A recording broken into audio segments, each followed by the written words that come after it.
Yo, what's going on, everyone? It's Brian and Jim here with DrinkABeerandPlayAGame, and welcome to another episode of the Power Hour. Merry Christmas, Happy Holidays, most likely Happy New Year, because this is probably the last one of 2019, and whatever other religions and stuff like that. Whatever you celebrate, I don't know, I was born white and Catholic.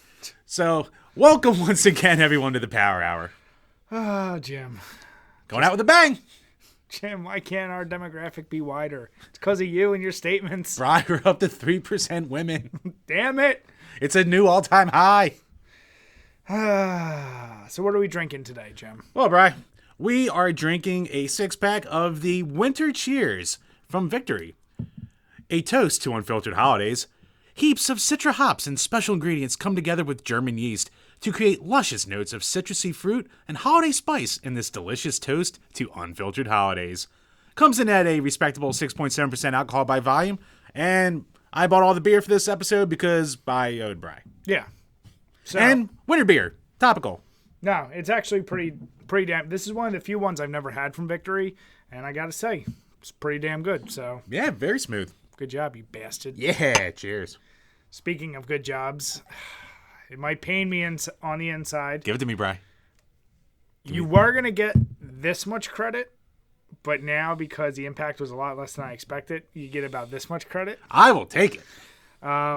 So for those of you who follow us on Twitter, apparently we have one particular person that follows us, someone who helped us get on the Metro UK article that's in the link below. Essentially, what it boils down to is PewDiePie made a comment about Ninja, and for those of you who don't know, Ninja made the silliest goddamn comment about if you're a kicker in the NFL, all you have to do is kick. How can you miss? You just kicked the ball. How does someone miss? To which someone responded back to him, how do you miss a shot? All you got to do is just shoot a gun in a video game. Yeah. And then he's like, actually, it was twisting and turning and aiming and shooting and precision and all this. Just pure cringe. So, of course, during one of his, meme reviews or news things, PewDiePie sees it and he calls it silly, basically. And of all the tweets in the world shitting on this situation, somehow ours is the one that makes it in there. And I was like, oh my God. An article with the biggest streamer in the world and the biggest YouTuber in the world? This will have to put eyes on us. Week later, PewDiePie takes a goddamn break for a year. Yeah, and it doesn't, I mean... God damn it! Now, here's the deal. This was one of Jim's better tweets. He does a lot of stupid tweets. I do shit That postings. drive me crazy. A lot of times, if you're on Twitter and you see Jim's, or you see our commenting on stuff, I am even one of the people like, God damn it, Jim. Like, I don't agree with his opinion on a lot of stuff. But, this was one that, it was actually pretty good. And yeah, it was cool that it got picked up by Metro UK. I was saying to Jim, it's interesting. We do seem to have a lot of people who watch us in the UK. And I attribute that to just people around Europe like to drink. It's true. Apparently we have a decent following in Germany, of all things. You're welcome. I guess because I haven't called them third world islanders yet, so I guess that helps. Jim. Look, Bri, no one willingly accepts ZX Spectrum as a good console. You just take what you can get. It's like if Hawaii had a console back in the day. Jim, are you trying to cut us down? Look, You did some good work with this tweet. Now, just stop insulting our PR. To say I'm self-destructive is an understatement at this point. So it was pretty cool. Like I said, the link's below. When Jim sent me it, I was like, why is he sending me an article about PewDiePie talking about Ninja? And then I scrolled through. I was like, oh, shit. Like, it clicked in my head. But at first I was like, Jim doesn't care about this stuff. Why is he sending me this? So This is my crowning achievement on the internet, folks. I'll say good for you. All downhill from here. Well, wait till you have to do the truffle shuffle. You still got to get around to that video. Only a half year in the making, which isn't bad for us. Yeah. So, with that, the next topic is one we've been talking about for the past 2 podcasts. 2 or 3. All these year-end, decade-end lists that have been coming out, and for the most part, we've been shitting on them. Yeah. The lists have been pandering at its finest to specific crowds. Especially polygons. Yes. Oh, boy. Actually, there's one I didn't include in here, but Kotaku had a list of like the 5 most important games / moments of the decade. Jesus. So they were actually making a couple good points. Like they included like say Mass Effect 3 talking about the hype train and promises not living up to expectations, stuff like that. And then, of course, at the very end, the game they picked was Depression Quest by Zoe Quinn, and they went on their Gamergate rant. Because, of course, they did. Okay. But I was just like, I don't need to do a full segment on this. No. And frankly, that was too long. You son of a bitch. I had to sum it up, right? I had to tell the people what they have to expect from these places. So Jim and I just said, you know what? We could do our own list. Those lists were like 150. They're huge lists, but we didn't want to spend that much time. So we wanted to semi off the cuff, but put some thought into our top 15 personal favorites from the past decade. There might be a lot. There may be some similarities. If I know Jim, I can probably guess at least 10 of these games, and they're going to piss me off. You probably will hate a lot of them. I will say that. But so by no means, we are not saying these are the best games. We're saying personally, these are the ones we enjoyed the most over the past 10 years. Yeah, these are the ones that stood out the most, the ones that we could narrow down, which was very tough to goddamn do. Didn't expect how tough this was going to be. I tried to convince him to go to a list of 20, and honestly, I could have went much more. Literally cutting it down, it killed me because there's some games like and I'll probably mention after the fact, but it just it was a lot tougher than I thought it was going to be. This past decade had some great games. Yeah, for a decade that was slew with all the microtransaction controversies and all the remakes in the beginning of the 8th gen. A lot of gold came out of this decade, gotta admit. Yeah. So yeah, think of this kind of like when we did our top games of all time a couple years ago. Yeah. Another way for you to get more of how we are individually as gamers, that kind of deal. And feel free, guess along. Like, if you know me, you probably can guess a lot of games. If you know Jim, think of some of the worst ones or the most overhyped or, whatever. Or things that he's tweeted about, and you can probably guess it. None of this is surprising me, these comments right now. Well, Jim, will it surprise you in the comments that people are like, wow, Jim's list is far worse than Ryan's? Incorrect, sir. They will say mine is more unique. Yeah. Mine is charming. It's not charming. It's definitely not that. So I'm going to actually just let you start with your list. I want to hear you and just start it off with Rocket League because I know it's on there. Well, no, Rocket League is on. Fine, I guess we'll talk about Rocket League now then. And I've gushed about Rocket League before. I mean, I know a lot of people hate it in this day and age because of, its reliance on microtransactions, and they say it's exploitive to kids, blah, blah, blah, blah, blah. Not much of a game there, this and that. Overrated. Incorrect. But for what it is, as just a pick up and play, goofy, arcadey, soccer with race cars kind of game, it's just such stupid fun. Every play session will be different, and it's one that if it's a game you like, you will keep coming back again and again. It's old faithful. Like, you could be sitting there with a wall of backlog going, what do I start? What do I got to do? Maybe you just even have a half hour to kill. You just pop it on. And it's just a perfect time, and with the exception of some aggravating losses at times, like any good sports game, it's just one that it won't leave you disappointed. You won't leave any play session not remembering that what you just did or thinking that you wasted your time. Is there any reason you're still not good at it? I am decent. Jim, By the air juggling's tough. Jim, would it piss you off if I played it for a week and was way better than you? I'm just asking a simple question, Jim. I have a feeling that of course it would make me mad, Brian. And of course that's how it would probably go. Because just out of spite, you would lose hours of sleep. Just be like, oh, I gotta learn that, I gotta juggle, oh, this guy did this, I gotta learn how to do this. I gotta show Jim up. Well, there is no well. It's just how it would go. So I've already accepted my list. A, B. There's no way. What's the B? You. Walked into that one. I think I would know better by now. So we'll go back and forth. Like we said, it's in no particular order. One of the games, I'll kind of work backwards. Cuphead. I waited so long for this game when I first heard it announced. The style, the music, and it's honestly the best platformer of this decade for me personally. Hard as hell, as you all saw me do in the stream. I died gazillion times, but I always felt like it was a legit hard where it wasn't just bullshit deaths. It required true skill, and it will go down as probably one of my favorite platformers of all time, but certainly of the decade. So there's no way I couldn't include that on here. Yeah, I actually kind of forgot to include that on mine, but that's one that could have easily been there. Like, it's excellent. What can I say? Yeah. And Charm, like, oh my god, I love the visuals. Dude, oh my god. I pray, and I know they talked about it. I want them to do more games in that style. I know it took a shit ton of work. And there's a game that's like kind of coming out that already ripped off the style of it that people are like kind of reading about. It's something on Steam. Okay. But like, yeah, like someone started a new trend with something. I have no problem with someone adopting an idea. That's a style like we've said about other games. Now the gameplay does look like a straight ripoff, but yeah. But the style is something that will let that game live on forever. Like, that'll be a timeless game. Yeah, you won't forget about it. And that is a style that will never go out of. Like, you could have 16K games, and you will look at it and be like, yeah, it still looks good. Exactly. Yeah. All right, next up. My first odd one, I guess you can say. Sunset Overdrive. So, this was a game that I was so hyped for when the Xbox One was being announced, the very early days of the generation.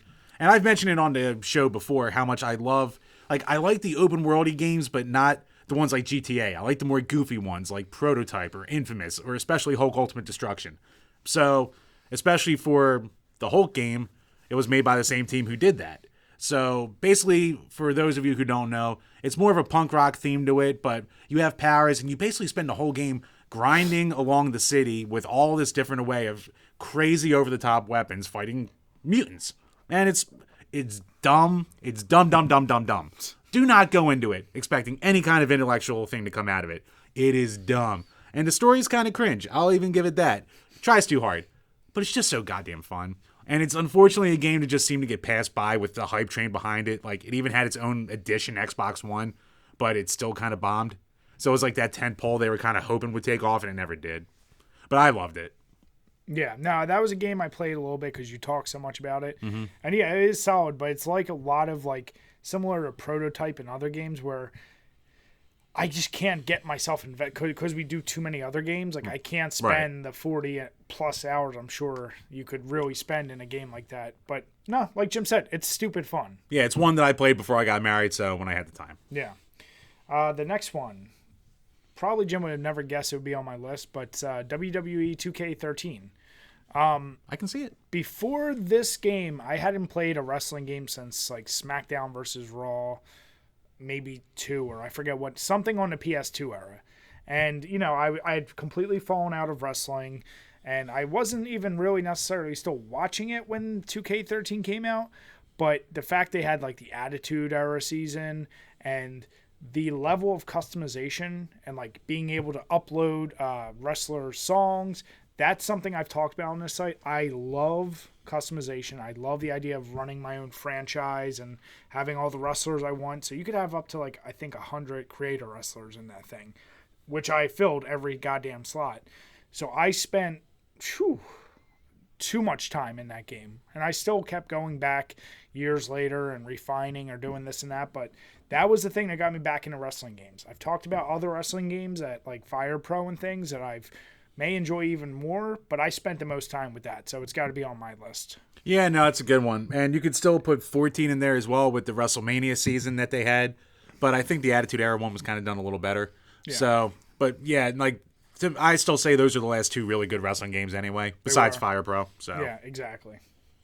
All right, my next one. South Park, The Stick of Truth. Tell me if there's ever been another game out there that has ever transported you into an animated world the way this game did. Like, I'll say it's the best licensed property ever made. Like, for real. Like, it just plops you into South Park, you become South Park. And on top of it is a fun, simple RPG on top of it. It's so well written. I mean, they did not just recycle. Don't get me wrong. There is a ton of callbacks to episodes and stuff. Oh, yeah. But they created their own unique stories for this. And you could tell Matt and Trey spent the time and really wrote something unique for that game. It's still the funniest game you'll ever play. I mean, there's too many individual moments to even talk about. But the powers is everything you would expect. But it's done under the skin of a really good combat system and leveling up system. It's just, yeah, that's on my list too. So it's friggin' top notch. We've said it before.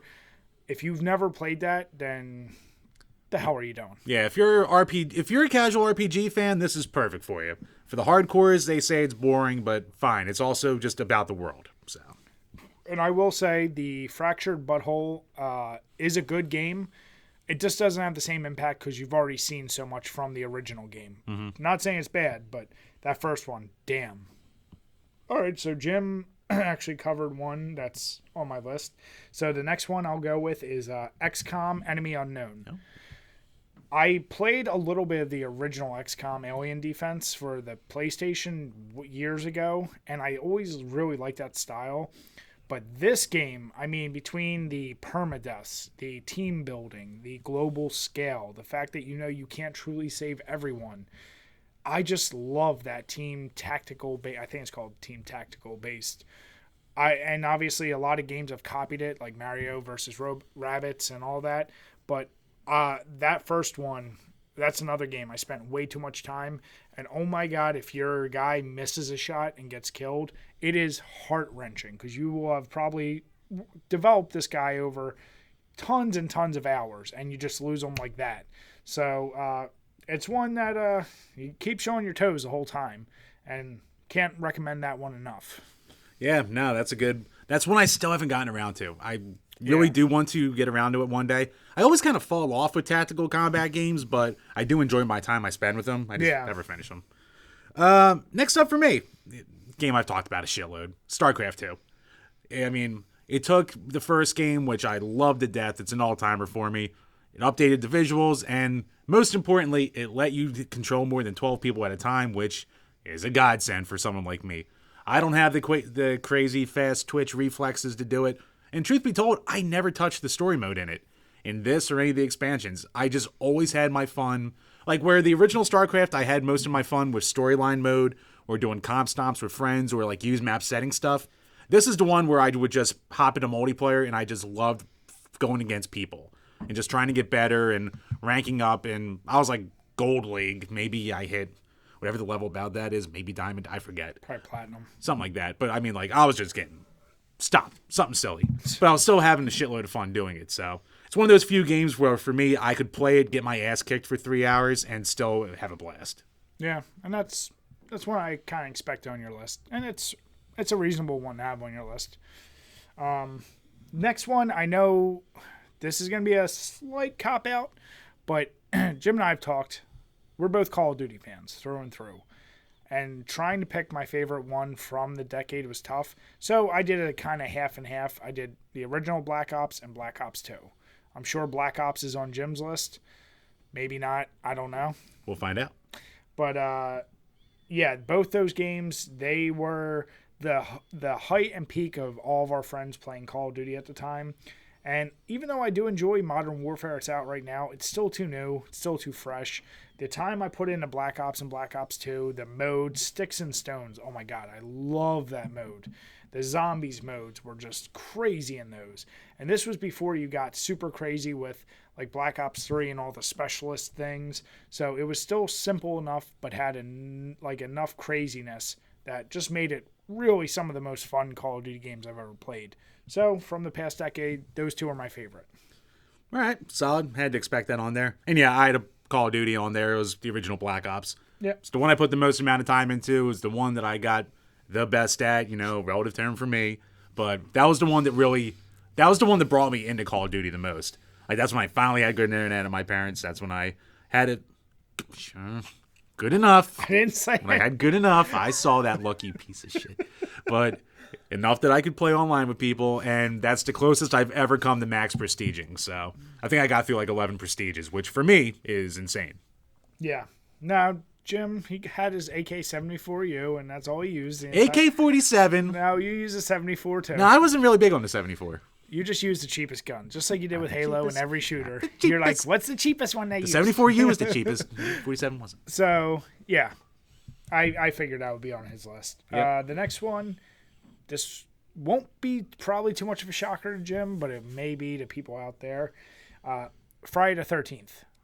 It is not a perfect game. It has had tons of issues, and, especially from its opening. But I've talked about this on the podcast before. I've never had such a I don't even know what the term is, healthy, fun community to play with than people I did with Friday the 13th. When you play on a team with people, this is one of the few games I don't go directly into party chat to avoid talking to people because everyone is legit trying to work together. No one's being a real dick. No one's doing boosting with the dude who's playing Jason. Like, people are just there to have a good time. And I actually probably added 10 to 15 new people on my friends list from random guys I would just play with because we're all trying to play the game the right way. And when you're Jason, you have a fun banter with people. They're not like talking shit. Like, I don't know. That made the game so much more fun for me. And once they added all the stuff they did for free, it was a no-brainer. This had to go on my list. I've been waiting for a Jason game like that for so long, and it delivered for me. Yeah, I mean, I didn't put nearly as much time into it as Bri did, but every time I played, I had fun with it. I sucked out loud with it, but still fun. It's still fun. And like he said, the online community, like you can still just shit talk with randos, and you're not like cringing the whole time and regretting it. Exactly. So next up for me, Smash Ultimate. It's the ultimate Smash game. What can you say? Like, I know the Melee dorks out there are going to cry about it, but it has the most characters, the biggest game mode, content out the ass, especially in this day and age. I mean, unlocking all the characters in the game will take you like 12 hours. Like, there's just so much to do in it. You can go through individual stories. You can try to set high scores on that carpet thingy at the end of the game with how much you do in the game. You have the Light World campaign. You have just everything. Now, I do miss the Subspace Emissary. That was my favorite single-player mode from Brawl of, like, any Smash game storyline-wise. But what they did with this, I mean, there's nothing to complain about in my mind. There's just so much content, and there's always reasons to come back, and they keep putting DLC into it. So, I mean, yes, I know you can talk about the split-second timing and blah, blah, blah, blah, blah, blah, blah, blah, of the Smash Melee community, but really, just as far as a mascot brawler goes, you can't do better than Ultimate. Yeah, and I've said that's my favorite Smash game. It's not on my list because I put a lot of time into it, and it was honestly one of the selling points of me getting a Switch eventually. But great game. Can't stress that enough. All right, if we're talking fighting games, I had to throw Mortal Kombat 9, I guess it would be called, on there. Oh, yeah, I guess that sneaks in, doesn't it? Yeah. So for me, that reestablished Mortal Kombat. You know, we did our reviews of all the games, and while I personally enjoyed the 3D games, plenty of people out there did not. And the engine was like, they needed a revamp, and they finally got that with this game. I mean, the brutalities, the graphics, like, it's everything you want from a new Mortal Kombat game, and the story is the best story that's ever been in a fighting game, period. Like, no games can fuck with it. It's well thought out. You have branching paths, and it just made you care so much more about the original story. I think 10 is still a better game, but I spent so much time on 9, and since that got me back into the flow, and because of a game like that, you have, like, Injustice 2. Like, you had that create other games that use that system, because to me, it's the best fighting system, period.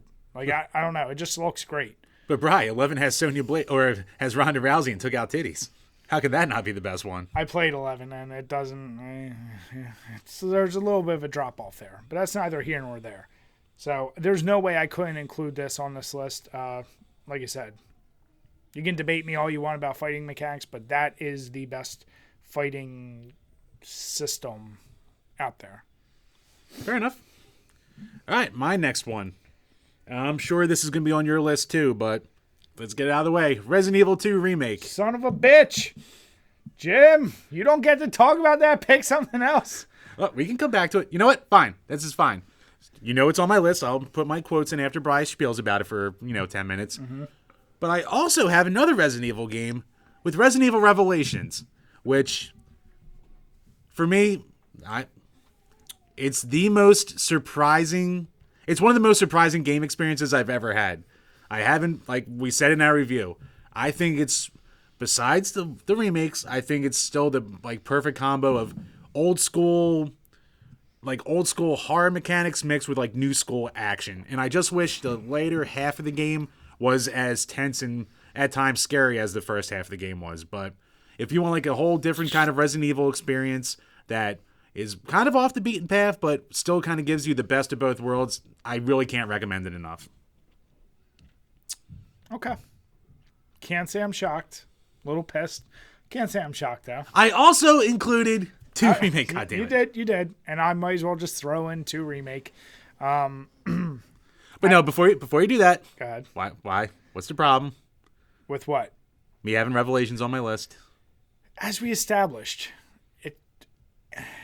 it did have some things, like you said. It mixed some action. It was definitely the best controlling Resident Evil.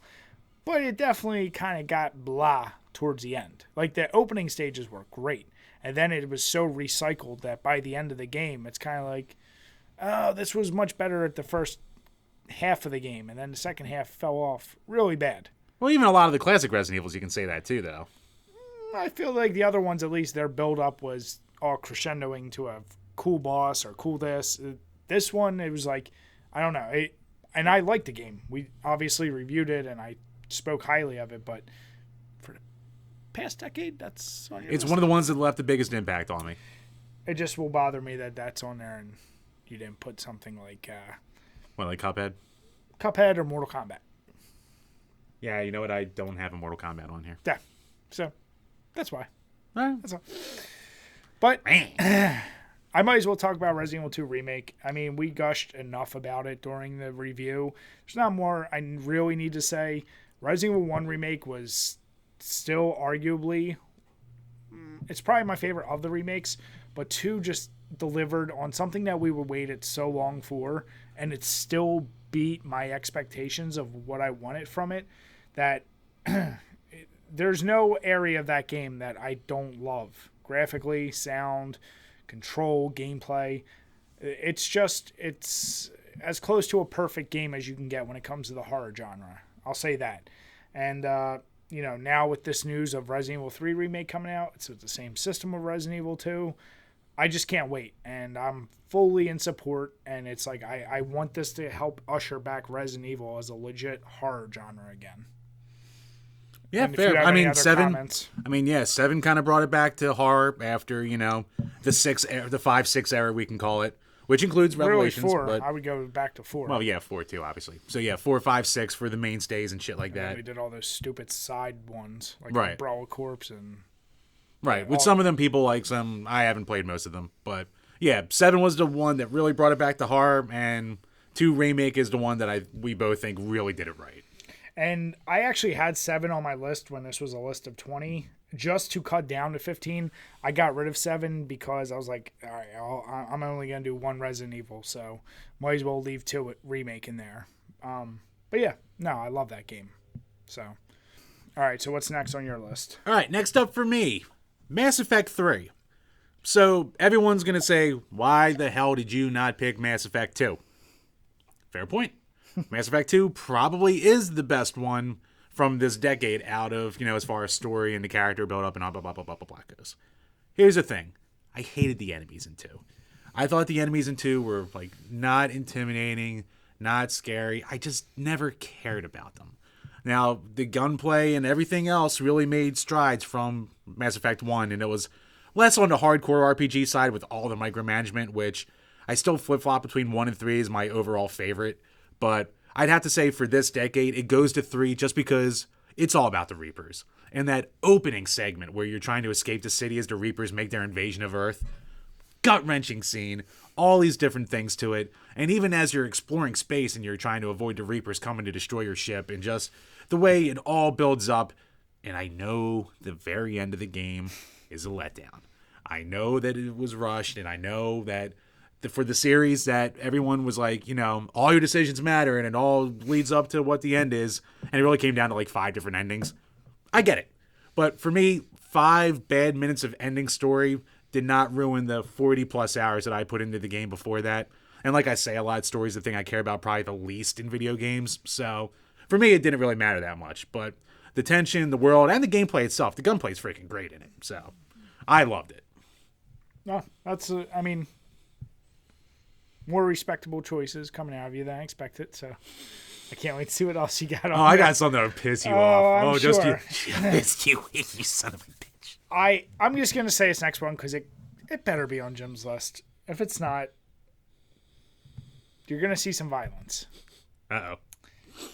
Skyrim. It's on there. Okay. So there's nothing I need to say about that game. Best RPG of all time. RPG dorks, you can argue with me all you want.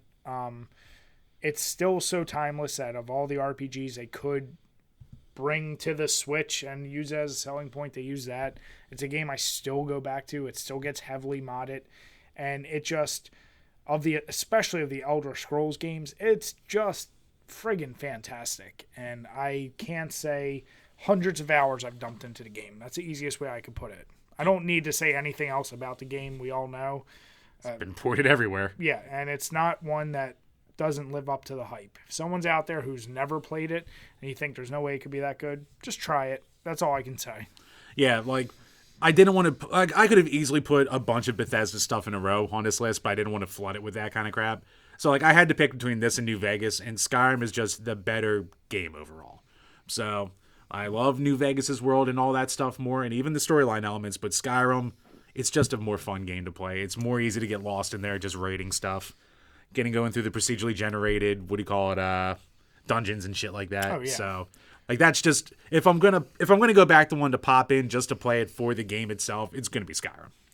So, curious, you have not played 4 yet. No, you didn't put New Vegas on there? No, New Vegas isn't on here, even for as much as I talk about it. Yeah, the way you suck off New Vegas, you didn't put that on this. This is why some of your This is why I'm saying for of the decade, as opposed to say if it was of my favorite games of all time kind of deal. That actually pisses me off. Because more. I would put New Vegas on there instead because it's a game I actually probably like more, but for this decade, and I know I'm not making sense right now. Just part of the decade. That doesn't. I know. Like there's a. That would be like saying I put it on this decade, but I won't put it on my favorite of all time. Like if any game is, it'll be on my favorites of all time. It'll just be lower.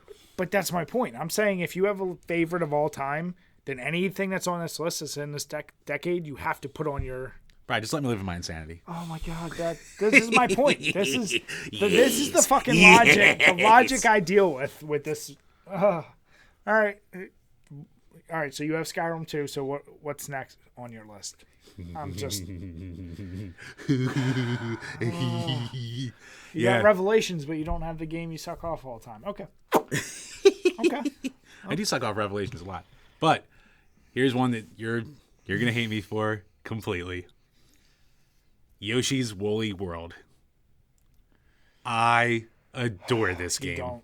You don't. You're pandering. You're Polygon. Go ahead. I'm Polygon and pandering. This wasn't on any of those lists, bastard. Come on, Polygon.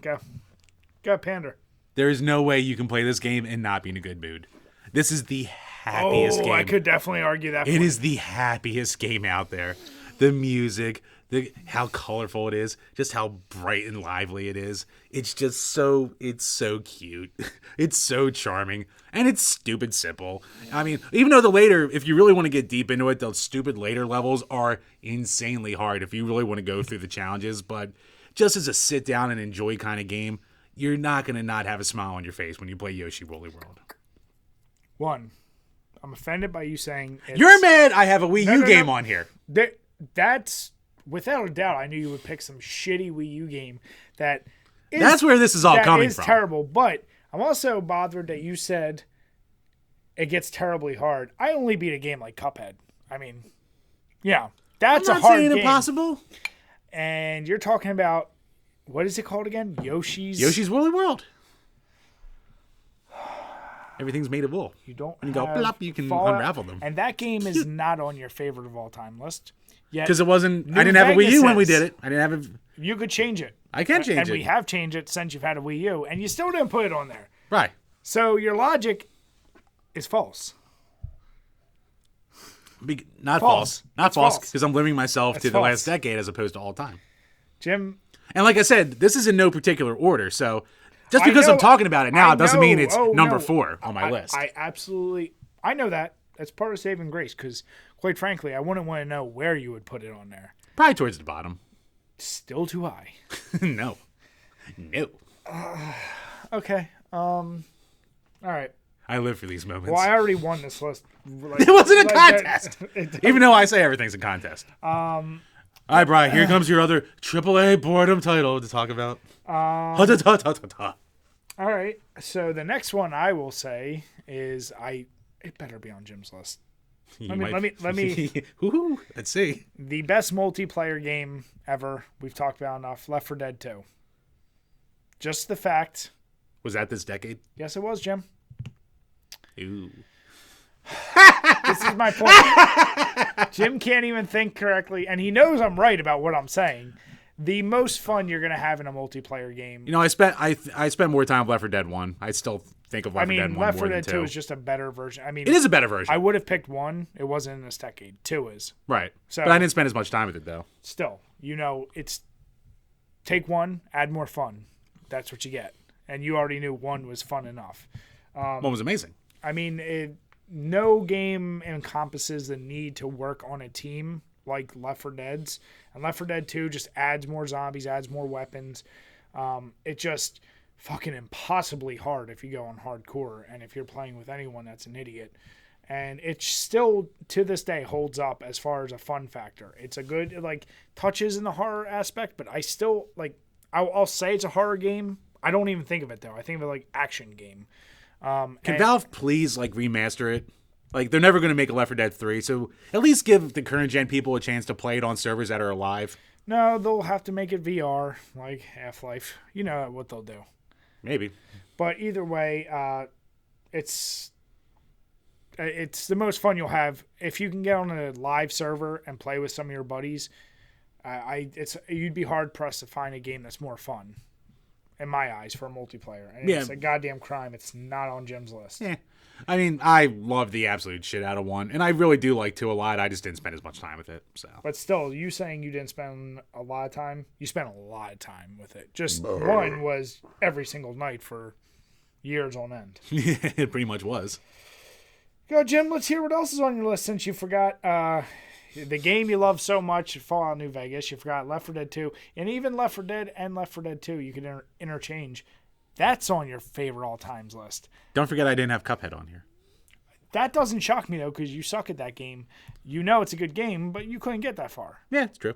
So I can at least understand that. So let's hear what else knocked these titles off the list, Jim. Well, Bri, what else but Tetris 99? It's Tetris. Jim, it's multiplayer. You cannot put it's a battle. game. Bri, you love you some battle royale. Give you battle royale with Tetris. How can you go wrong? And it's free with Nintendo Online on the Switch. You cannot put a game on here that you never won. Yes, I can. You can't. Bri, I never got the Master League in StarCraft 2 either, but it's on my list. There's a difference between that and just winning. God knows I'm not Grandmaster either. Winning once is all you need to do. Look, Bri, Nope. I've had the tip. I've had the tip in there. I just couldn't get to completion. All right. There's been penetration, but no completion. You can't do it. Unfortunately. Nope. It'll happen one day. It'll happen one day. All right. So Jim is swapping that for Left 4 Dead 2. That's all I'm saying. He's swapping it. It is the perfect game. Perfect. Mm-hmm. Gives you Tetris. Gives you multiplayer. Gives you survival. Gives you strategy. And it gives me constant beatdowns by Asians. Well, Jim, when we do that challenge and in 10 tries I get to level 1, you know you're going to be paying. You're going to be paying hard. So just be ready. All right, well, Jim kind of touched on it, and actually I did forget, but I just put it on here and I replaced another game. All right, what did you knock off? Let's hear that. I knocked off Red Dead Redemption. Okay. Which pissed a lot of people off. I never fully beat it. I've dumped. But how can you have a game on your list that you never beat? That's why it's not on my list. Why how can you have a game on your list? It was on your list until 2 seconds ago. Because I didn't beat it. It's not on my list anymore. Godless piece of shit. But, yeah, Red Dead, can't speak well enough. Everyone, I think, still holds that higher than, like, GTA 5 as far as all those style games. Obviously, GTA 5 server is crazy, and Red Dead has Red Dead 2 now. But that game's great enough. But when Jim was talking Battle Royale, it just clicked in my head. Last year, me, Jim, our buddy Eric. You didn't have Chris, this on there until I mentioned Battle Royale? Yep. Really? Completely. For the shit you giving me. Don't you. For the obsession Yoshi's that you have. Woolly World. Don't It is you adorable and dare. Charming, and it's beautiful. PUBG. Not beautiful. It's not beautiful. It's glitchy. It has tons of errors. But it's laughable at the stupid shit that'll happen, and the only reason it's fun is honestly playing with my buds. That's really what it boiled down to. I know the game is garbage, especially compared to Fortnite and other battle. Even the Call of Duty Blackout mode is way better. But there's something about PUBG. Like, you expect the ridiculousness of you're aiming at a dude's head, and for some reason nothing happens, and you get shot with a level 3 helmet, and you get killed with a handgun. Like, the randomness is part of the ridiculousness that you just accept. Like, if you win a game, you're kind of like, there's always an element of, like, you never feel like, oh, I won that purely on skill. You know, there's some bullshit that the circle worked in your favor. It's me and your escape. Exactly. But I spent so much time with my friends playing this that there's no way I can't have that on there. So. Yeah, and like you said, like, the flaws of the game actually add to the suspense that you have. Mm-hmm. Because you will lose a lot of games due complete not your fault bullshit. Yeah. And feel like you just wasted the last hour, and you'll be pissed as hell. You could land in the same spot. But you won't have the same level of suspense. Exactly. Anywhere else. Like Fortnite, you could land anywhere. I need a health. You're going to find ridiculous loot everywhere. You find better in some places. PUBG, you could land in the same spot 20 times, and you could literally 15 of those times have not find a weapon for the first 10 minutes. And it just, the randomness adds to it. And yeah, I had to swap out Red Dead for that. So that's on there. All right. My next up. What? I'm already mad. What? I don't care. Just say it. I'm already pissed. Fine, I'll do one that won't piss you off as much. Mario Kart 8 Deluxe. Okay. So, it is the best Mario Kart. You can have your favorites. My favorite is still personally 64. It's the one I'm best at. But as far as just a perfectly crafted kart racing game goes, Mario Kart 8 Deluxe is the best. Like, Sonic Racing Transforms close, shit like that, but you're not going to beat 8 Deluxe. And I put Deluxe over regular 8 just because of the better battle mode, even though I don't really touch either of them anyway. But Deluxe just has all the content on kart and shit like that too. So, I mean, it looks great, sounds great, gives it a nostalgia babies, has all the classic levels, has all the new levels. It's just a perfect kart racer. Yeah, I agree with Jim. It's a great game. See? Better than a good number of his list already. Next one for me. I'm going to go with Batman Arkham Asylum. Was that this decade, or was Arkham City the first one? No, Asylum was the first. Was 09? I think it was 09. Oh, okay. And honestly, I've heard that City is much better. And I have, like, I don't even know how many are in the series at this point. This is a series I want to go through and play all of them, kind of like Assassin's Creed and some others. I just haven't had the time. Yeah. Arkham Asylum, holy shit. I mentioned earlier I've been dying for a Jason game that really, like, hit all the marks. This hit all the marks for a Batman game. There's other good Batman games, sure, but this one, between like being able to be like more of like a detective, the combat, the boss fights, it just was friggin'. It was awesome. And maybe Arkham City's better, but I've only played Asylum, and there's no way I couldn't put that on this list. No, I feel you there. The only reason the whole series doesn't make my list is because I can only play them so long before I get motion sick because of the motion blur in it. It makes me feel like legit crap. But I powered my way through Asylum. I got pretty far in City, but my tum-tum was too rum-rum. So that's why you gotta play Yoshi's Woolly World. You know what? Didn't make me sick. With your little cup of tea and a dick up here. Sometimes you like tea and dick. What can you say?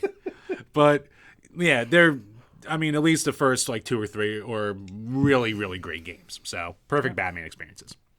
All right. Next up, my second to last. Second. Wait, one. We've had a lot of crossover. Okay. So, the numbering's off. Gotcha. Okay. But, yeah, Bloodstained, Curse of the Moon. So. God, talk about pandering. Go ahead, Polygon. What? Pandering? Go ahead. Not Ritual of the Night, not the Metroidvania one. Mm-hmm. The one that was made almost last minute as a thank you for hitting a Kickstarter stretch goal. I love Castlevania games. I am not good at Castlevania games. We know that. So the fact that I could still make my way through this one while feeling accomplished, and also just having that perfect feeling of old school gameplay coming back again, and hit at the perfect time where I finally really started to get into Castlevania games in general.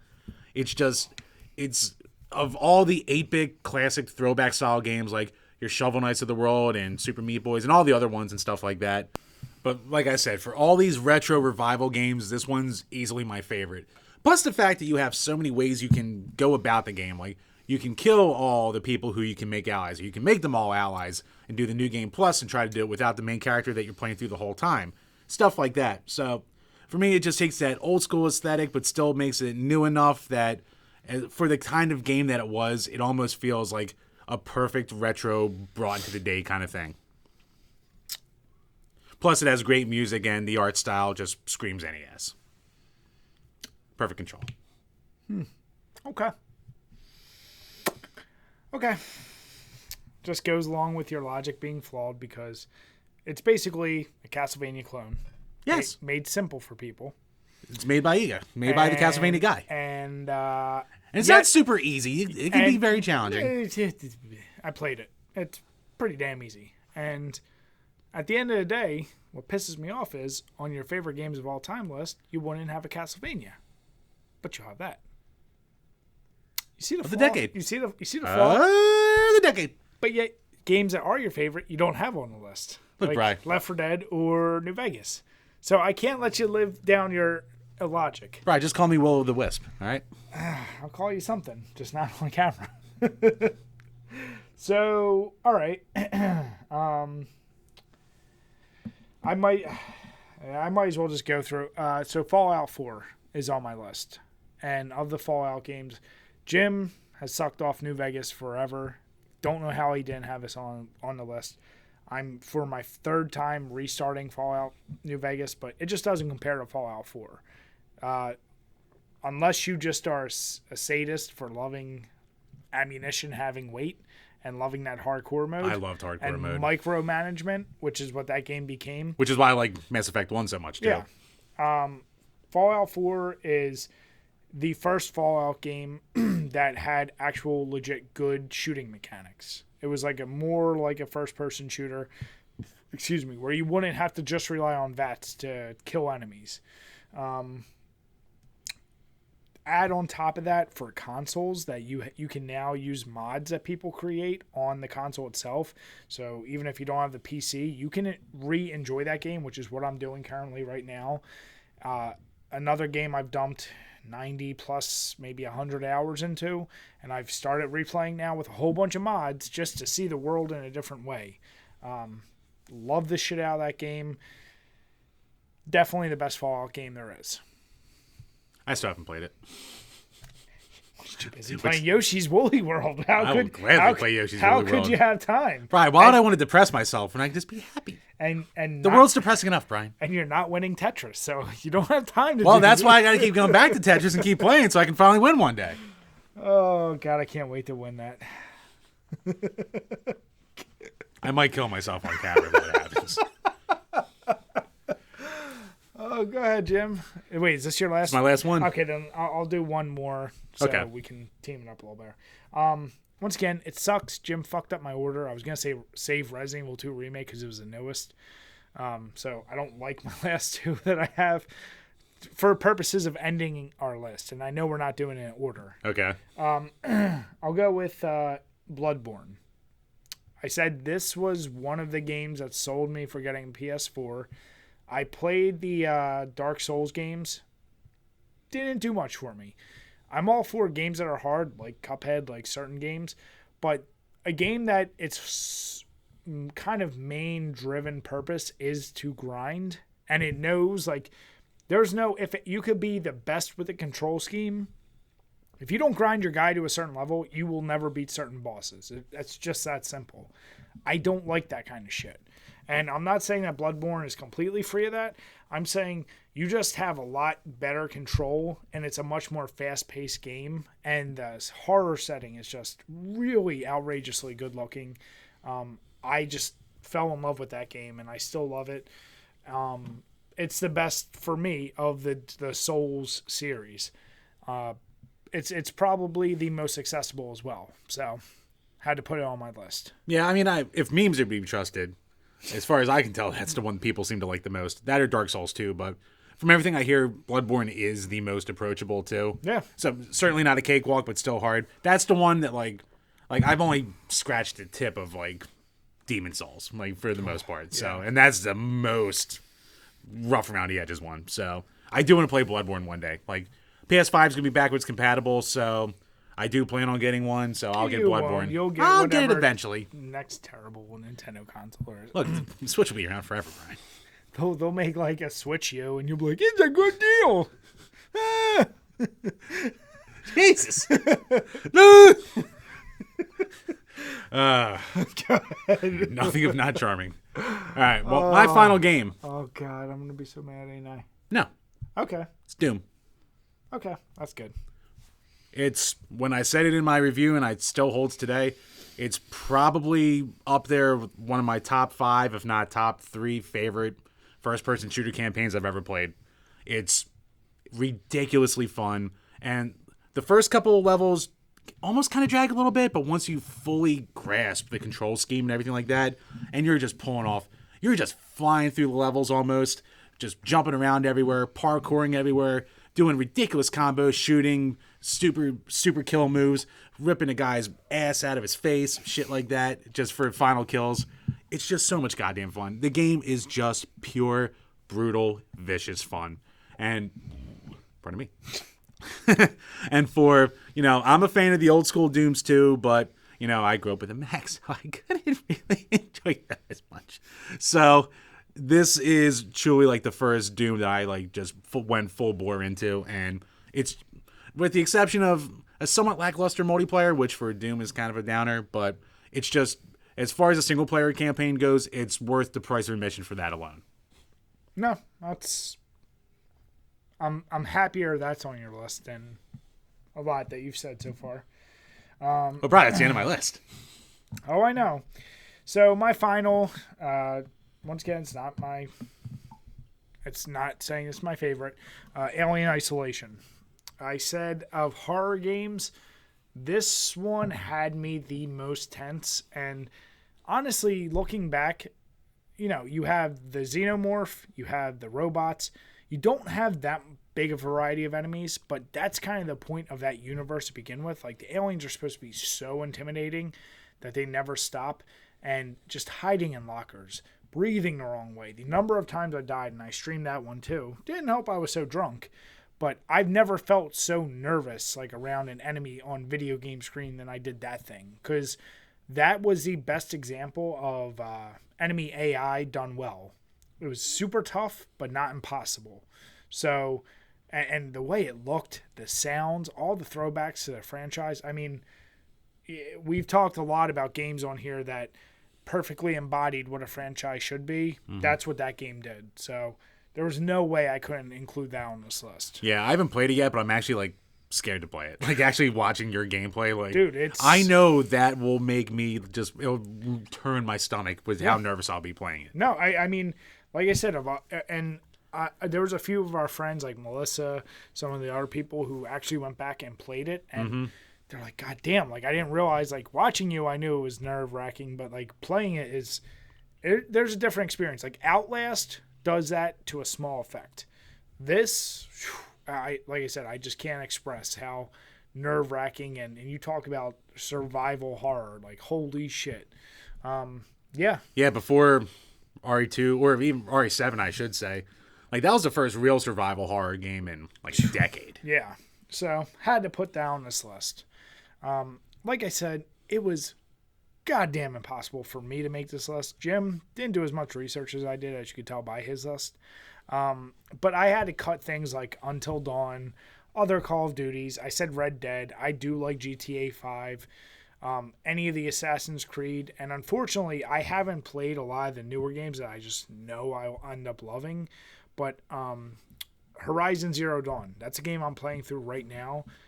I hear nothing but amazing things about it. Because I haven't beaten it, I couldn't put it on here, but goddamn do I love that game. Like, that's something I know. That's a game I know you would get a boner for. I'd probably like it. That and like Hellblade. That one probably would be another one. Like, there's Spider-Man. I'd probably love Spider-Man. Oh, dude, Spider-Man. That's one I can't wait to play, but I'm just, until I play through them, I obviously can't have them on the list. So I'd be curious over the next couple years, as I get time to play some of those games, how much my list would evolve.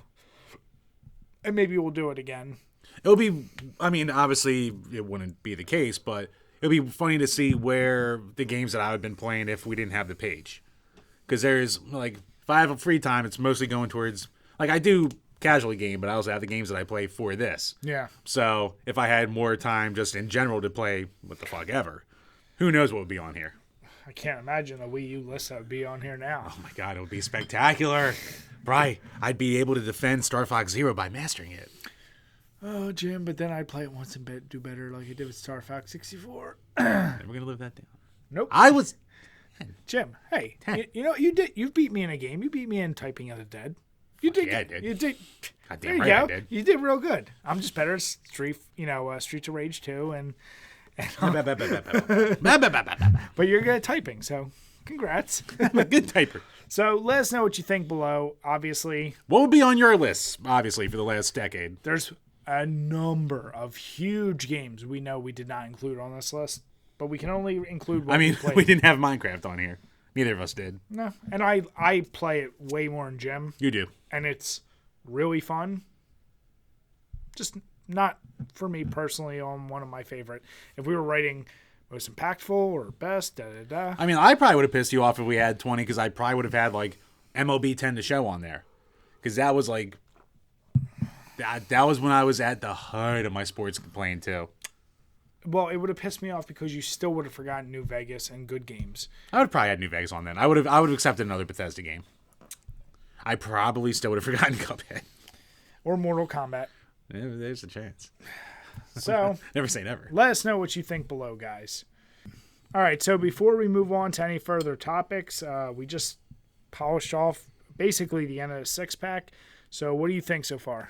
You know what? It's a really solid all-around beer. Yeah. Like, it's very drinkable, very smooth, good flavor to it. Not like any real crazy hoppiness on the aftertaste or anything like that. It's a good drinking beer. Yeah, it's one of the stronger wheat ales, and for anyone out there, I think I talked about this on one of the previous podcasts, hazy IPAs have become like the new sensation for IPAs. It's interesting they went with a hazy wheat ale, so they're kind of combining the two styles, because wheat ales are usually fairly weak, but this is still, we were saying, for 6.7%, holy shit does it go down easy. Yeah, but it still has like a good body to it too. It's almost like another one of those I'd throw into the craft beer gateway drug kind of thing, where like if you don't like craft beer, this is still very drinkable for you. Yeah, so Victory, you did pretty damn good with yourselves. Yeah, as they normally do, really. If you want to send us some free ones, Yeah, I mean, we'll drink it more on camera, suck its dick and praise it and all that. Jim, why'd you take it there? We'll suck its dick. Damn it! Victory, please give us stuff. So yeah, good choice, Jim. Thank you. For once. All right, so topic-wise, Jim, we had some things, but because we talked so much about our favorite games of the decade, we wanted to cut it down, but this one's really interesting. Yeah, and we have stuff that, like, when the new year comes around, we're going to have some guests back on the show, so it'll help be, more than just, what do you do? So, Yeah. But this one is it's a bit we wanted to bring back for a while. So, weird game stuff. And this is actually extremely topical because it just pretty much got announced. Hyperkin, who makes, I'd say most famously, the Retron 5. Yeah, by far. They came out with this Hyper Blaster HD for Duck Hunt. Now, what it looks like is a blue... It actually releases today. Yeah, it looks like a blue version, semi-modified of the old NES Blaster. And, Zapper. Yes. Swine. Shut up, Jim. But what this is a light gun for HD TVs. Because as anyone who knows, you couldn't use your old guns with any new TVs. You had to have still the old CRT style. And this is supposed to be like, oh, okay, this is the upgrade. For whatever reason. Caveats. The biggest caveat, well, two caveats. One, two huge ones. It's only compatible with a top-loader NES system, but not even their own Retron 5, which is a top-loading NES. It's just the original NES top-loader, which I like in the description. They say, like, pop it into yours. Like, I didn't know many kids with top loaders. It came out late. That's what I'm saying. Like most have the toaster, some have the top loader, but it's not like that was a standard. They make it sound like that was just like, oh yeah, just use your original top loader. Like, and I'm hoping like maybe you're the weirdos out there. Like I have a buddy with an AV Famicom, which is the top loader, but it has composite video out of it. But yeah, weird choice. I'm gonna guess it's for because it's an apparatus where it's a zapper and what looks like the old honeybee adapter. Yeah. So you just plop it in the top. I'm just going to guess that the NES mainly acts as a pass-through for power. That's all I can guess. But here's and for the putting deal. a controller port in. Right off the bat, as we're saying, so whatever the original top loader is, that wasn't native HDMI either. The Retron 5 is. I have to imagine that the HDMI is coming out of that orange portion itself. Okay. I'm not exactly sure how this works, but that's what I'm guessing. Okay. But the other caveat is that it only works in the 2-in-1 Super Mario Brothers and Duck Hunt. Which is the weirdest one of all. Like, the top loader is bad enough, but, maybe you can have clone systems and, the AV Famicom and shit that it can maybe work with. But the fact that it only works with one type of Duck Hunt, there were three. You had the standalone black box game. You had Mario Duck Hunt, which is the most ubiquitous. It was a pack-in for the most part. And then there's the triple one, which is Mario Duck Hunt and World Class Track Meet. So why only the one? But here's where, and I'll admit, you can buy it for $1. Like, it's not like it's hard to get. But I'll admit full ignorance. Would they have been programmed so differently that they couldn't work? I can't imagine it. Like, so that one baffles my mind. I can get why it may only work with a specific top loader. I don't forgive it. For the price, all right, it's $25. It's high for one game that it's only one type of game. So, like Jim's saying, like it's only Duck Hunt. Like it's not like you're going to be playing Hogan's Alley or anything on it either. So you have to spend. There's a doggy here right now too. If you hear a lot of breathing, even if you spend $1, fine. But here's the deal: you still have to go out and buy this specific game for this specific thing with your specific system. Like, why release it at all? It's such a specific audience. Are that many people clamoring for just Duck Hunt 2? Like, yeah, people like Duck Hunt, but really? And for $25, I mean, you look at that gun, that mold for the honeybee thing, like you were saying, and the boxing, like, they can't be making a killer profit off of that. Yeah, I mean, like, 25 actually isn't a bad price. That's what I mean. It could just be like a proof of concept thing, maybe too, but I don't get it. I don't get it. I kind of feel a little bad because the first place where I saw this was through Castlemania, who's, they're a distributor of retro-inspired stuff, crap like that. And they were announcing it, and I was just like, it only works with one type of NES, with one game, for a game that people kind of like, but who really cares? I was basically just crapping on it. And the poor distributor is just like, oh, yeah, well, I mean, there's a thing here. I was like, come here, bud. Sorry. Doggy. Yeah. I was like, part of me was just like, crap. I just crapped on his distributor's Chex Mix right now. But and here's the deal. Ironically enough, if you click on the link, we're putting it below, but I'm going to put the other link where you can the announcement find it. link. Yeah. The Castlemania, it's no longer there. So I don't know if they took it down since then, maybe realizing this. That would be a hell of a coinky dink if they did. Yeah, I mean, maybe it's in a different spot, but I don't know. Yeah, the page isn't working right now, so. Yeah, It's pretty. It's like we said, weird game stuff. It's as weird as it gets. And we're going to put the doggy upstairs.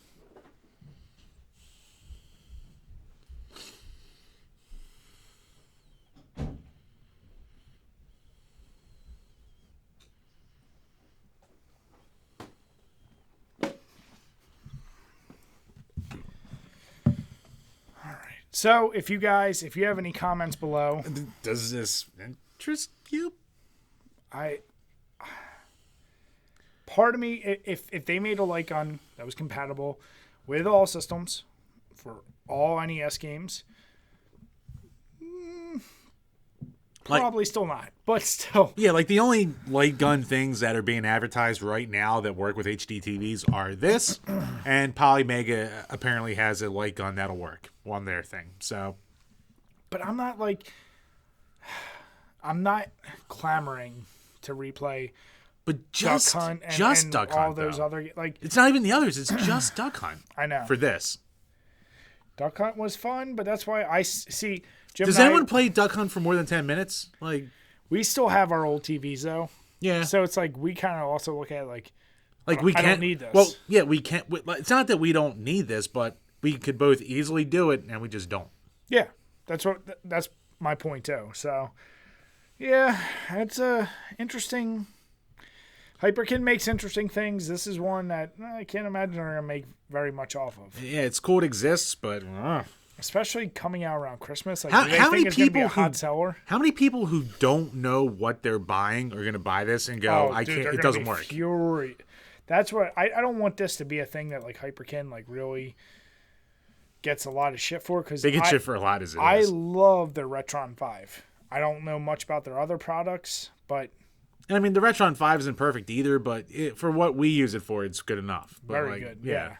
So, if any of you out there know more about it, plan on using it, please let us know below, because I'd be dying to hear about it. All right. So the next topic, it's actually, I'll call it a dual topic. Two systems celebrate birthdays, if you will, in December. The first being the... Well, Brian, obviously the most important one is the older one there. I'm just going to say it because I like that you put it here, but I like how you know nothing about it other than the 4 games you have for it. I have like 15. The CDI is 28 years old, having been released in December of 1991. What a legacy. What an impact. You got guys like buying it, and that tells you all you need to know about your fan base. You see a CDI for $8 at Goodwill, you buy a CDI at Goodwill for $8. That's what you do. Guy who put Yoshi's Woolly World in his favorite games of the decade. Look, Bri, if Hotel Mario had been released just a little bit later, it could have been a contender. What pisses me off is part of you's not joking about that. I might have just done that for respite, too. But the significantly more important system, a CD-based system, is the PlayStation. It's 25 years, coming out on December 3rd in 1994. Can I just say, God damn, does that make me feel old? Yeah, we're old as shit. I mean, holy shit. We're married dads. We're old. The PlayStation, I probably have a lot more memories than Jim. That's not a knock on Jim. No, you do. I don't know if it was that year or the following year I got it. I want to say it got a U.S. release in 95. I think that's the Japan release date. Okay. So that but just for when it first came out. That might make more sense because I felt like 94 seems a little too soon. But I can remember, like, I was so excited seeing demos for it. And the first thing, the tie-dye PlayStation demo that had Crash Bandicoot, it had, like, I forget, I still have it, so I'll be able to pull it out. But I can't tell you how many times I played that alone. It had samples of so many games. But we got that. We got whatever NHL game came out for that because my brother. And I got Soviet Strike of all games. Oh, nice. Which I didn't know much about, but Jesus, did it look amazing? Like, it's a strike game. It was a strike game, but like it had like you had the CGI shit in there, right? Or the FMV cutscenes. Yeah. So right off the bat, you get FMVs. I was like, oh my god! And then like the isometric view with the helicopter. I'd never played one of those games before. I sucked ass at it, but man, did I love it! And that obviously led me to not soon after Resident Evil 1. Which started me really down the path of horror games in general, and that changed literally everything for me as far as a gaming standpoint. So PlayStation, for me, is probably the most impactful of the system releases because I played the shit out of NES. I forget how we were old enough. It was years after NES was released. It wasn't like brand new. But Super NES and Genesis, we've talked about. I had Super NES. Brother had Genesis. I played a lot, but PlayStation, like I said, it changed shit for me. Yeah. For me, I didn't have the PlayStation when I was growing up. I had the N64, but friends of mine had the PlayStation. So the biggest thing I remember from like my first exposure to the PlayStation, even before my friends full on had like their own games, the demo discs. Yes. And we played that one demo disc that I remember distinctly had Warhawk and it had Twisted Metal on it. And it probably had like the first level of Wipeout on it and maybe some other things. Maybe that's the one I had then. Maybe the first level of Crash Bandicoot 2. I forget if that was on there. Yeah. But yeah, definitely that first arena level of Twisted Metal and that first level that like with the big pyramid in the center for Warhawk. I even played the shit out of that over my friend's house. Yep. And it blew me the hell away. Like it was just like graphics and the whole gameplay experience that, you know, from the 16-bit era, we weren't PC gamers. Nope. So we never experienced shit like this before. Yep. And as time went on, my brother eventually got a PlayStation 1, but he just played sports games kind of deal. But even looking at games like that, like I thought FIFA 96 was like the most realistic looking sports game I'd ever seen. Yeah. And then, you know, going down the line, you know, like I talked about before, my best friend, he got ridiculously obsessed with Final Fantasy. So I also kind of wind up hating the PlayStation because I'd go over there to hang out and he'd be playing Final Fantasy 7. And so I'll just dick around on his Game Boy or just leave. Yeah. So there's that thing to it too. So I didn't have a PlayStation till the 2 where I would go back and eventually fill out the backlog. But, you know, that's where my love of Twisted Metal came from and shit like that. So I mean, even if you didn't own it, it was just so impactful for back in the day. And here's the deal. It's funny you mentioned demo. I was thinking about that. Other than the one, maybe you and I are talking about the same demo disc. I mean, there was so many, but too. I also think, oh my God, I went through every single possible thing you could do in the Resident Evil 2 demo that came with Director's Cut. Oh. And I played that, till my eyes would bleed. And it was a very short demo. Like, you don't go very far, but I tried it with a knife, with the gun, with the shit, like every outcome you could. And it got me thinking, like, did other systems do demos? Because I can only think of the PlayStation mostly 1 as doing it. Mostly the disc-based ones, but I think the GameCube maybe did it as well as the PS1 did after the fact. Like, N64 really didn't have it. Yeah. And like the PS2 had a bunch of demos, but no one really cared that much. Same with the Xbox. Yeah. Like, I mean, you would get them coming with magazines and shit like that, but I just remember so much like PlayStation 1 demos were such a big deal back then. They were huge. Jim, maybe we should do a whole month on PlayStation 1 demos. Yeah, I mean, if we have enough, or we can track them down, sure.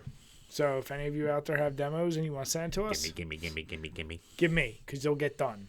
This asshole will be like, give him. Yoshi Woolly's World. It's a beautiful game. But no, PlayStation, no matter how you feel about them right now. And I mean, PlayStation has dominated every generation since it came out. It had the biggest kick in its dick was the start of the 7th gen with the PS3 being completely overpriced with no games. Yeah. But eventually it still won the goddamn generation. So here's the deal with PlayStation. I say it won't be stopped. That is the generation that grew up with NES, Super NES, and Genesis. That was the gamers' system. Nintendo, still to this day, ultimately, you might hate hearing this, it's a kid's console. I'm not saying there's not grown-up systems and you can't have fun, because Jim and I still have Switches and shit like that. I'm just saying PlayStation it catered to that next-gen gamer, and they never stopped. Like, still to this day, I sit down with my PS4 and I'm like we said, Horizon Zero Dawn. Some of these games, I'm like, God damn, like, I forget how amazing single-player campaign gaming is on PlayStation consoles. Yeah. Their multiplayer, I'm sure, is fine. I do Xbox. Right, even Puppeteer.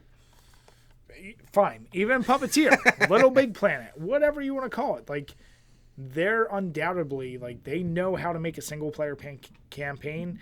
And to me, they're like, when you're a hardcore gamer, not caring so much about social interaction. Yeah. And it's amazing because we were talking about it in a group chat earlier about, like, the next set of systems and shit like that. PlayStation has this magical ability to just ignore dozens of IPs from its classic history, never touch them again, and still be stupid successful introducing new random stuff. I mean, like, they don't need to go back to Spyro or, say, Prince of Persia or Twisted Metal, which I love, or, like Crash Bandicoot's on everything now, but it's just, remakes and shit like that. Like you said, yeah, I'm not trying to knock Nintendo, but like, they're basically, their lifeline is Mario, Zelda. Oh, yeah. Every single year. Nintendo's lifeline is their IPs. PlayStation's lifeline is they just have stuff that people want to play. Shit. And poor goddamn Xbox did not do that this generation. But see, Xbox, like... Xbox is the best. It had to become the best, like, user-friendly wise. Like, it's like both... Like it's the one that like social aspect. It post-mortemly put in backwards compatibility. Yes. It developed Game Pass as like which is the best probably streaming service out there right now. Yeah. So like it had to do that to get any kind of interest because it had nothing. Yeah, their like, IPs are like shitty shitty new Halos and Forza. No one cares. And even Sunset Overdrive, I just talked about, didn't bring people in. So it's PlayStation, like I said. Some people, for whatever reason, really hate on them, and you know, just like every like PC and everything, PS fanboys will hate on Xbox fanboys. Like it's all stupid. At the end of the day, you can't deny PlayStation is still a juggernaut when it comes to gaming, and it's should definitely be appreciated because it was at a time when basically Nintendo was a monopoly. Oh yeah, and it all started with a little gray box that had Parappa the Rapper on it. I love doing that. One of the best. The stains of the PlayStation. But yeah, I mean, and all we have to thank is Nintendo for fucking over Sony. Yeah, they could have had it. They could have had it. See what you do? Get peanutty.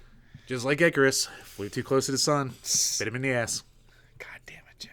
It's good reference right there. All right. Thinking man's reference. All right, so now we're going to move on to the final segment, which is going over our Patreon questions. Yep, and before we start, last podcast of the year, just want to thank everyone who's watched, everyone who's listened, and especially to our patrons who have bailed us out with easy content the entire year. You guys, seriously, like you have come up with some great questions this whole time. We were struggling for a while about should we ever do it. We finally decided because we do have things we really probably should have done it sooner. We should have done it sooner, but at the same time, Jim and I have said many times, we're not doing this to make money, but we do have Maybe things. You're not. We want to we want to release merchandise. We want to release certain things that we can give you guys more steady content, and this really helps ensure it. So once again, can't thank you guys enough. We really appreciate it. Yeah, I mean, maybe if some of you more want to go to the $10 tier, then we'd appreciate you more. But get those Jim nudes. I'm not a man with a lot of pride, all right? $10 goes a long way. But a couple questions here. So first off, from good old Game Whisperer Dean, if Nintendo Land were a theme park, how would you design it? I mean, that would be pretty simple to me. You would have Hyrule Land, which would be similar to the Disney. I would equate that to Disney's Animal Kingdom, like kind of have a drive-through of all the different creatures and whatnot. You'd have Bowser's Castle, kind of be like the Disney Castle, but you'd have like the Warp Zone. Now, would you have Bowser's Castle or Hyrule Castle? I'd go Bowser's. You kind of have to, right? I don't know. See, when I think the Disney Castle, I think like the happy center of the place. It is happy center, but like somehow like triumphantly with Mario fixed, because Mario really is Nintendo. Yeah. So the centerpiece has to be that somehow. Like I said, you'd have a Warp Zone with Mario. Maybe like their what the hell is I think it's like the Avatar thing in Disneyland. You'd have that for like Metroid. Oh, that'd be cool. Kirby Land for really young kids. We're really old. The After Hours place. It's not a second. Damn it, Jim. That's the land I want to have. What else? I mean, I guess you could throw like a Splatoon thing in there, like for a water park. Yeah, if you'd like, washable paint and shit like that, have them throw paintballs or, water balloons filled with paint at each other. You could have like an Animal Crossing / Harvest Moon kind of.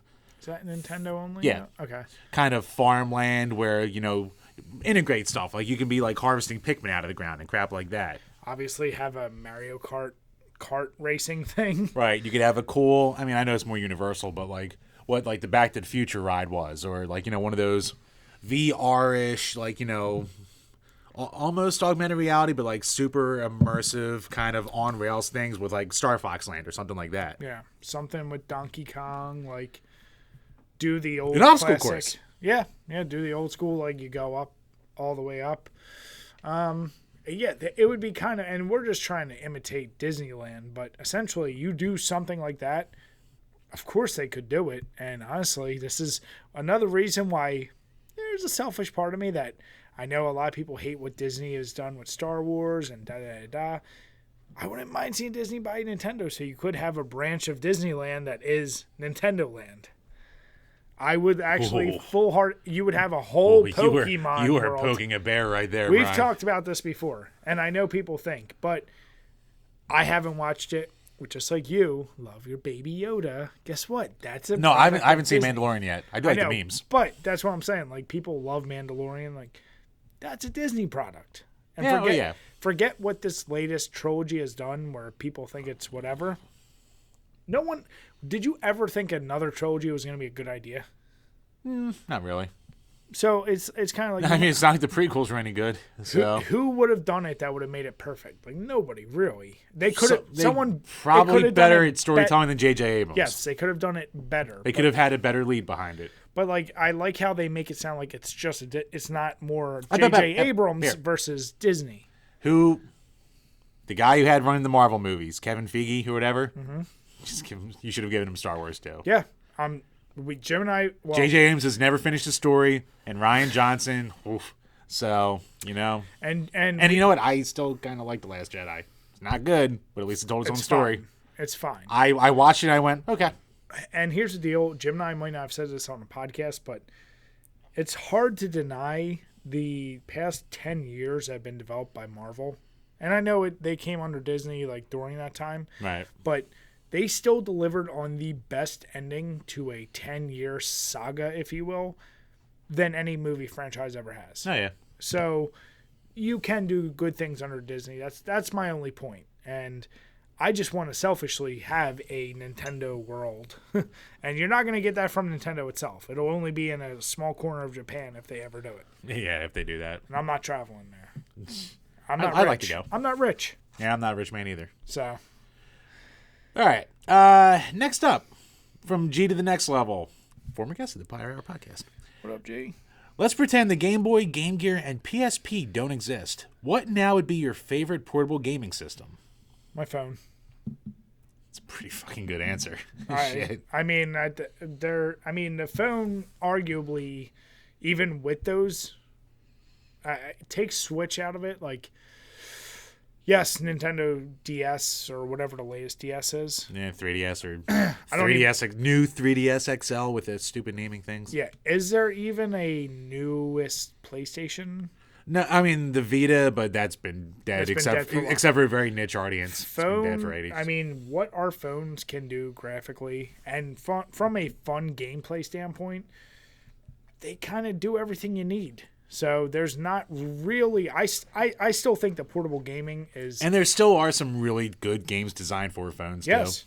And even Nintendo recognized that, and they did Mario Kart, they did Mario Run. Like, Nintendo's dipping their toes into releasing games just for phones. And from what we're seeing now, like that television Amico, everything they're doing on that can also run on your phone since phones can be external controllers for it. So yeah, and it almost makes the Amico system kind of useless. Also, like things like Fortnite and PUBG run perfectly fine on it. So I don't think there's really a need for portable gaming anymore. To like, if I'm being completely honest. Yeah, no, I mean, like, I was going to just say the Switch. Like, I love my Switch. I barely take it anywhere with me because I'm very paranoid about breaking it and losing it. Yeah. But, yeah. I don't see a single person ever, because of that reason. Like, why would you want to risk it? We don't go to enough conventions because people do that. Of course. But, yeah, there's not enough exclusively on a Switch that makes me want to bring it publicly. Yeah. I'll say that. So, yeah, phone. Yeah, phone might be that probably is the best damn answer. Yeah. And nostalgically, and it's the thing I do want to do one of my little hardware videos on one time, because I didn't grow up with a Game Boy or a Game Gear, but I had the Pro 400 gaming system, which you could buy at Boscov's and you would see on Channel 48 commercials at 3 o'clock in the morning. So one day I will talk about that thing. I want to go on there, and what I did have were a lot of those Tiger things. Yeah, but that's even Tiger at least was known. My thing's so stupidly random. I have no idea what the hell it is you're talking about. I can't wait to show it off. I think you still need to show off whatever your... What the hell is that thing that came with your pack of socks? Oh, that thing's long gone. It was this little egg-shaped radio, but like it only took in like 4 channels barely, and then it broke in like a month. So while all of us at college, so Jim was. This is freshman year. So we got to college in 2004. 2004. Yep. And Jim didn't have a not. I didn't have a cell phone. He didn't have a cell phone until 2005, 6. It wasn't that first year. Maybe the second year. Yeah, because it was a big deal. He finally got that orange flip phone. No, it wasn't. I had the blue T-Mobile. That was just the That's brick. Right. So, but yeah, Jim so he was always a step behind. And behind. It's not like, especially Jim and I, some of our friends might have been more well off, I'll say. But Jim and I are more similar, but for whatever reason, certain gifts Jim would get that we always fucked around about. My parents meant well. They meant well. I didn't have an iPod until it came to one of the minis, and it was like a cheaper version. But eventually I got something like that. Everyone did. Most of our buddies did. Everyone. So Jim comes to class one day. He's got his headphones in. I'm like, oh shit, did you get them? And he pulls out this little egg-shaped shit, which it was literally the size of what could fit in my hand right here. We're like, what is that? And he's like, yeah, I got it for Christmas. It came with a pack of socks. Yes, it did. Another Boskov special. So he carried that around. That was his go-to. But it only worked for like 2 months before it just broke.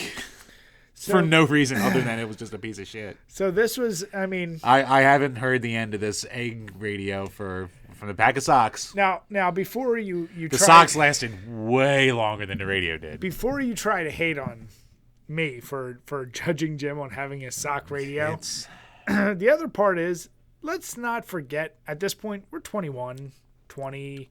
This is before we were 21. Well, yeah. We're pretty old.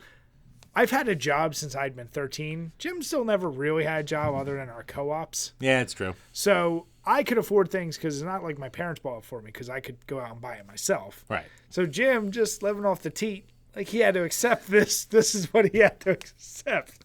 So, I hate that I can't argue this. So at the end of the day, it's just kind of like it made it more funny because a lot of us, our friends, we all worked at some capacity or another. Jim, not so much. So he had to accept the bullshit. Yeah. So you gotta be a working boy. Gotta be a working boy. But gee, that was a good question. I like it. But yeah, I think phone would be the way to go. Which, speaking of these co-ops, let's not forget when we were on our co-ops, went back to our favorite food truck, and a guy was like, "Oh yeah, I went here too, and I did the co-ops. And look at me, now I own the food truck." We all just looked at each other like, "Oh God." Without going too deep into it, Jim wouldn't have been far off from that. If I had any cooking skills, I could have made some chicken parm sammies. No, you would not have been a good cook. Probably not. You still can't cook to this day. I can make like 3 things. That's about it. And most of them are just microwave, add water. Don't Don't act like you. I can make ground beef for a taco. Exactly. You just heat the one ingredient. Yeah. All right. The last one comes from our buddy Astral. Would you still like to see an N64 classic, or would you rather have Nintendo release the games for Switch online users, and why? All right, so here's the deal.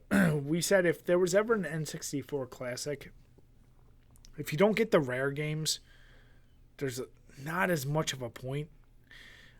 There are some great titles, but ultimately, N64 games are still dirt cheap, and I do want to see them accessible. But the main titles, take away rare games, like we've said, the charm of the N64 is that it still is fun with 4 players sitting there. Mario Kart 64, Super Smash Bros. 64. But there's better versions of those games already on the Switch. So it would seem counterintuitive to put an old version of these party games that have much better versions. And you'd have to update them. Like say they did get licenses. You'd have to update GoldenEye and Perfect Dark for like a twin stick. Like you couldn't just bullshit around with. No, but that's my point is there's no title on the N64 that hasn't now been truly update it, or there's a better version of right now on the Switch, that would make it worthwhile to bring it to the Switch. Yeah, I mean, for the You could remaster Ocarina of Time. Things are single-player games. right. They've already been remastered on the Wii U and stuff like that. So it's like, what would be the point? Like, are you honestly going to ever on your Switch be like, I want to play Mario Kart 64 versus Mario Kart 8? I mean, I barely touched the NES and Switch or Super NES Classics on my Switch as it is, so I would never see a point to bring it to Switch. I think it would make more sense to bring to Switch than to make a console out of it, because you'd have to bundle it with at least 2 controllers, if not, if not all 4, and make it $120 or something like that. Yeah, that would be the only way. Number one, it'd be like, what games do you put on there? Because I would say you'd have to translate some Japanese games to fill it out, because you're not going to get the rare title. Well, you know what?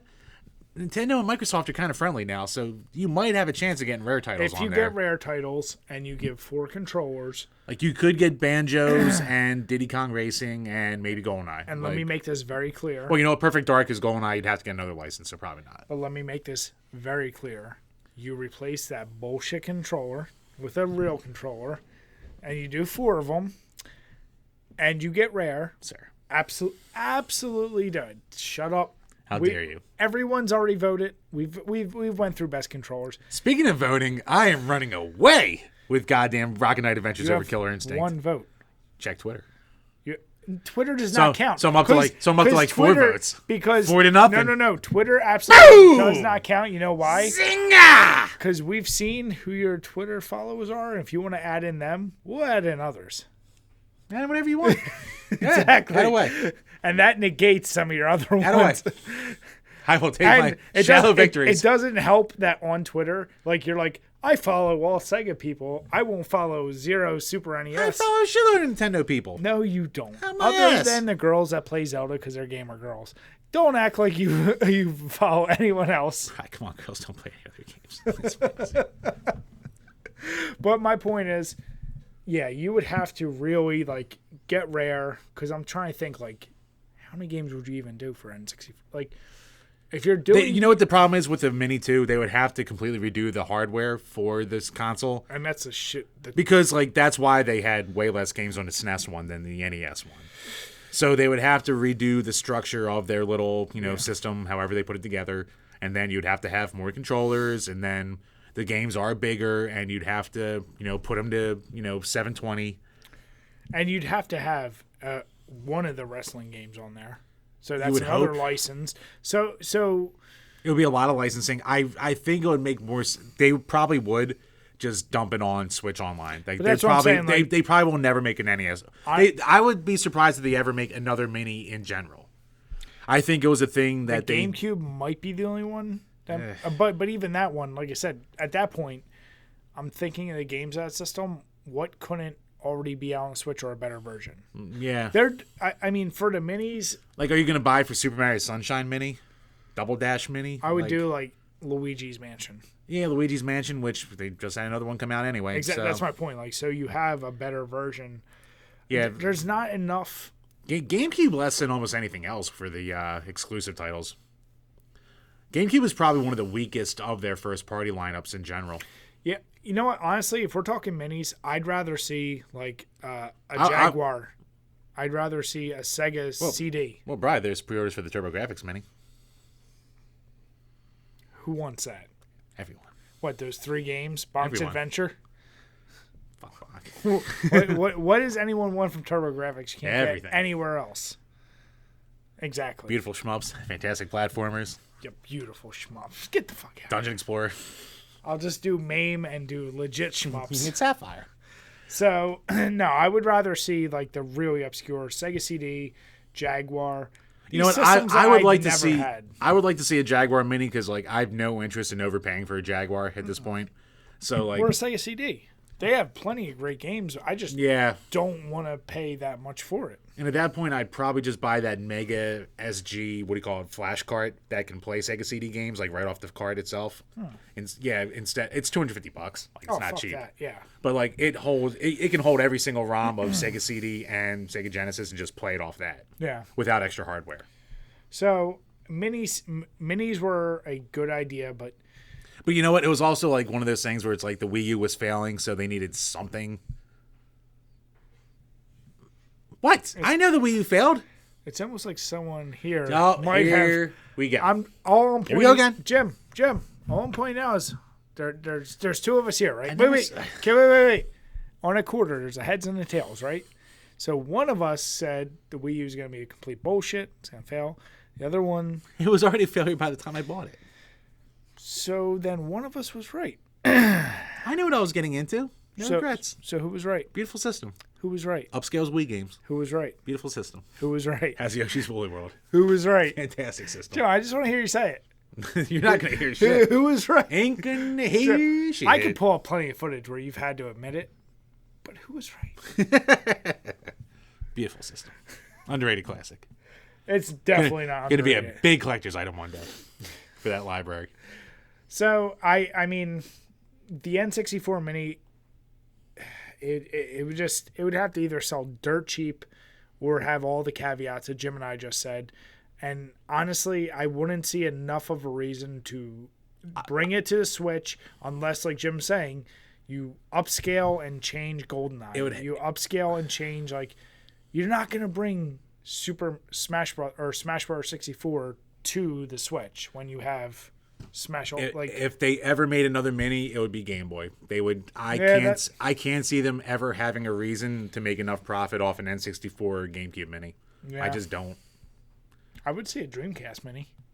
I could see it too. Yeah, that would be pretty cool. Yeah.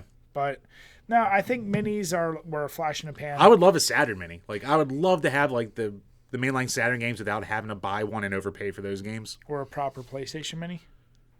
Yeah, that'd be nice. At least you can hack the mini, but I would say a PS2 mini, but goddamn. That's got to be the system with the most games, right? Ever?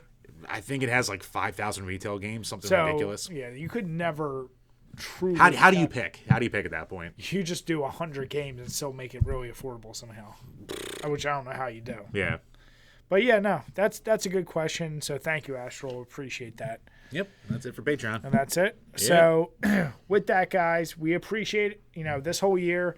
We included Patreon. We've been more consistent with doing the podcast. Yeah, we did 17 podcasts this year, which in the grand scheme of things is probably the most we've done in 1 year. Yeah, and we plan on doing more next year. And trying to keep at a minimum weekly. We have a lot more guests lined up.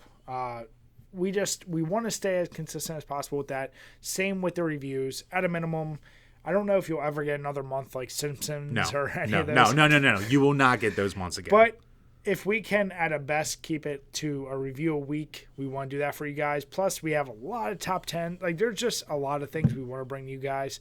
And we really appreciate just the continued support that you guys show us. So, with that being said, please, if you ever have any questions, any things you really want to see us do. Fucking dogs. I have both my pups just bugging the hell out of us right now. With that, guys, thank you for a great year, and we look forward to next year. Cheers. See you in 2020.